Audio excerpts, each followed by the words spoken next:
Why are there so many single women out here that are struggling to find a man? Well, I'm gonna tell you the reason, but you're not gonna like the answer. Now, this may not apply to you, so don't take offense. But if you do, maybe you need to reflect why it makes you offended. Honestly, a lot of women treat men like trash. A lot of women take men for granted. A lot of women want men to take accountability for their actions and what they do. But boy, if you ask a woman to take accountability for her faults and her actions, it's straight to signing divorce papers. But my question is, why are women so resistant to taking accountability? Like really, what is the reason why you won't take accountability for your actions? I know for me personally, because I was this woman for many, many years, like most of my marriage, I realized it's because I thought I had to be perfect and that society judged me based on my level of perfection. And if I dared to take accountability for my faults and actions, then I would be even more demonized. But the reality is, me not taking accountability was making it worse. And I don't think a lot of women understand the fact that we are a lot of the problem. I'm not saying we're the whole problem, but at least on my platform, on this side of things, a lot of men are trying. They're putting in the effort. They're doing the things that they need to do. And women are taking their husbands for granted. They got married because they wanted to be married, not because they wanted to be a wife. So you single ladies struggling to find a man, most men are not even wanting to get married anymore because they've dealt with bad relationship after bad relationship of women taking them for granted and treating them like trash. And honestly, I can't blame them. If you put all the effort in for a year, didn't get anything back, you wouldn't tolerate that either. So why are we expecting men to just sit down, shut up, and take it? You would advise every one of your girlfriends, girl, don't take that from him. Why should he take that from you? And honestly, I truly believe that lack of accountability is one of the #1 reasons why marriages are failing. So we refuse to take ownership of the things that we need to take ownership for. But I can promise you, if you take accountability for your actions and work really hard to fix them, your marriage can look completely different. Because y'all, that's where I'm sitting right now. The problem is you just gotta swallow your pride, do what it takes to make a change. Here we go again, folks. The cataclysmic unraveling of the modern dating scene continues. And who's in the spotlight this time? That's right, women in full-blown fry and panic mode, recording themselves in vertical selfie mode, pouring their hearts out to the algorithm like it's their therapist. If therapy is $150 per hour, TikTok is free, and they're choosing violence, or better, victimhood. Modern women. Why am I single? Also, modern women. I refuse to take accountability for my actions. You can't make this up. One of them even admitted on camera with a straight face that she spent most of her marriage not taking accountability. Then acts shocked Pikachu face when things didn't work out. And here's the plot twist. She now realized it might have been her fault. Wow. The same energy as a bank robber handing back $1 and asking to be let off the hook. If I admit I'm wrong, people will judge me more. And friend, people are already judging you. Silently, loudly, and algorithmically. The marriage didn't break because men are emotionally unavailable. It broke because too many women want the perks of being a wife without doing the actual wifing. They don't want a husband. They want a lifestyle upgrade. And men are waking up saying, nah, I'm good. I have a question for any nerds out there. So if you're a nerd, please listen up because I need your help. Are you willing to have me? Are you willing to have me? Because I am desperately searching for a nerd boyfriend, husband. I need a nerd husband, boyfriend. I'm not joking around. Like, this is to find my nerd husband because I want a man who literally doesn't leave his room. He's so obsessed with Legos and him positioning all his Legos on the walls. I want him to build cupboards for his Legos. I want him to be so obsessed with gaming that he literally doesn't even know what a real woman is. He doesn't know what a real woman is. I am his first real woman. Like, he's like, who is this specimen? That is exactly what I want. I want a nerd who doesn't leave his room. I will cook every single meal. You can play Fortnite. 3 meals a day will be cooked to you while you're playing Fortnite. Just sit there, babe, look pretty, get those geek glasses on, and just know that me and you are gonna have an amazing life together. So any nerds out there, hit me up because I love y'all. Another gem decided to declare, very passionately, that she wants a man who never leaves his room, is obsessed with Legos, doesn't know what a real woman is, and who will let her cook 3 meals a day while he plays Fortnite. Okay? So now, the dream man is a socially awkward man-child who thinks a woman is a mythical NPC he unlocked in his last quest. The desperation is not giving goddess energy anymore. It's giving build a boyfriend workshop, and even then, she'd probably still complain that he forgot to validate her feelings while organizing his Lego Millennium Falcon. Okay, real talk. I'm single, I live in Chicago, I deleted my dating apps, and this year my goal, I decided, was that I was going to try to meet people in person, and I'm taking myself out by myself to bars, one bar every month. I'm gonna just put myself in a position to meet people. But where are we meeting people that aren't DePaul students? Because I don't fuck with them. And listen, I don't care if I don't find love in my life. I'm just looking to meet people, chit chat, gab, put myself out there. Maybe I'll make a new friend, I don't know. But like, where are we meeting cool people, normal people? I'm also bisexual, so gay bars, welcome. Drop names.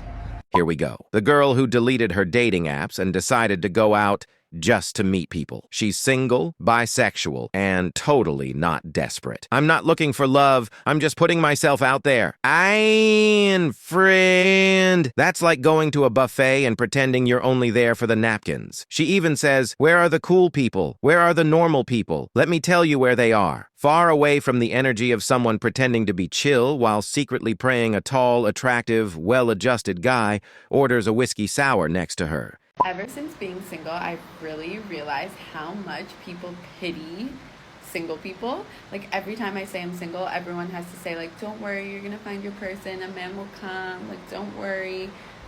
Girl, I'm not worried. I'm actually not worried, like, in the slightest. I'm actually really happy. I'm actually really free. I'm actually really enjoying my time. I'm actually self-sufficient. I can take care of myself. I pay my own bills. I'm actually good. This like weird idea that like, don't worry, your life will start when you find a man is so weird to me. Like, my life has started. My life is thriving, actually. And when a man comes, sure, I'll be excited. Sure, I love like a little attention, don't get me wrong. But at the same time, I'm not sitting here waiting for life to get good when I finally meet the one. You know what I mean? Like, I'm the one. I'm like, wait a minute. I'm the one, guys. We don't have to feel bad. So next time people say they're in a relationship, I think I'm going to be like, oh, don't worry. Don't worry. You'll feel that breath of fresh air again one day. Don't worry, maybe you guys will break up. Don't worry. I'm single, but people keep saying, don't worry, you'll find someone. And instead of just saying thank you, she flips it into a TED Talk about being self-sufficient, paying her own bills, and how she's thriving, while talking to strangers on the internet about how she's totally fine. Listen, if you have to make a public video explaining how unbothered you are, newsflash, you're very bothered. She even tries to reverse the pity. Next time someone says they're in a relationship, I'll say, don't worry, you'll be free again one day. Girl, that's not empowerment. That's projection with a side of passive aggression. As a girl in a healthy, loving relationship, I find it so hard to make friends with single girls because majority of the girls that are single usually hate men, which is like valid, sure, but they project their insecurities onto my relationship, which is so fucking annoying. I met this one girl, and after having told her that I've been in a long-term relationship of 4 years, she goes on to fucking tell me that my boyfriend is more likely to cheat on me now because he's more comfortable in the relationship. Like, whatever the fuck happened to, oh, that's so cute, are you guys gonna get married? Like, and then she goes on to trauma dump on me about her ex-boyfriend and how he cheated on her and all that, whatever. But like, news fucking flash, not every single guy out there will cheat on you. And if it's not that, then it's the whole, oh, your boyfriend should be paying for every single thing that you do. Why are you paying for anything? Why are you paying for your own nails? He should be paying for your rent. And I find those girls even more annoying because I'm not expecting my boyfriend, who's literally only 25 years old, to be covering for everything. And I'm sorry, I don't know what economy you guys are living in, but you cannot be a millionaire by the age of 25, okay? Like, you're still pretty fucking young. And he works really fucking hard every single day. So I know that he's gonna get us somewhere. Like, I don't know how to explain to you girls that just because he's not paying for everything right now doesn't mean that he's not a provider man. He has a provider mindset. He's just young. Like some of you girls seriously need to get a reality check. I'm so sorry, but you just get a fucking reality check. Okay, so this 18-year-old boy just came up to me and was like, hey, can I get your number? And I was like, honey, I'm 42 years old. And he's like, well, okay, fine, then can I get your email, I guess? Like, what?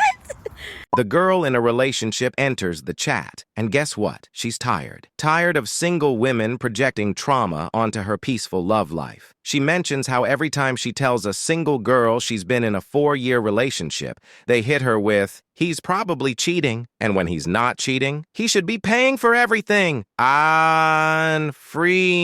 Since when did Uber Eats plus emotional trauma become the new standard of dating advice? Newsflash, your man doesn't need to be Elon Musk at 25. Let the guy build. Not every dude is a sugar daddy in training. Some are just grinding now to not be homeless later.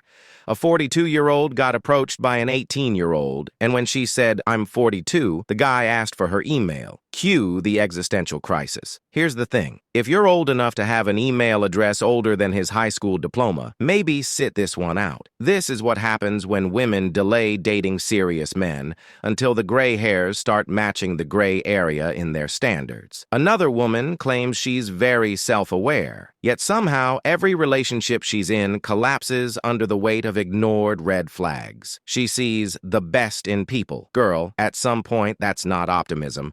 That's emotional illiteracy. She even says she falls in love too fast. Translation, she trauma bonds with any dude who shares a Spotify playlist and owns a dog. She says, "Solitude is so good, anyone who comes into my life has to feel better than that," which would make sense if she wasn't simultaneously posting content crying about being misunderstood and wondering where all the good men are. The average man isn't emotionally unavailable. He's emotionally exhausted. While modern women bounce between victim mode, TED talks about self-love, Lego fantasies, and TikTok therapy sessions, men are out here just trying to protect their peace. They're not ghosting. They're escaping.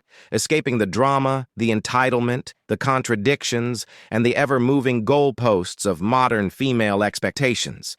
And if that means sitting quietly in a gaming chair, avoiding bars full of contradictions and Snapchat filters, so be it. Men have learned, and they're not interested in being someone's character development. The game has changed. And guess what? The new high-value man, he's not rich, he's not tall, he's not chiseled, he's unbothered. Don't forget to drop a like, leave a comment, and hit that subscribe button to keep this dark truth rolling. We drop the truth that makes TikTok cry. Welcome to Dark Gringo. This is Traditional Women, where reality hits harder than a TikTok breakup. Cheers.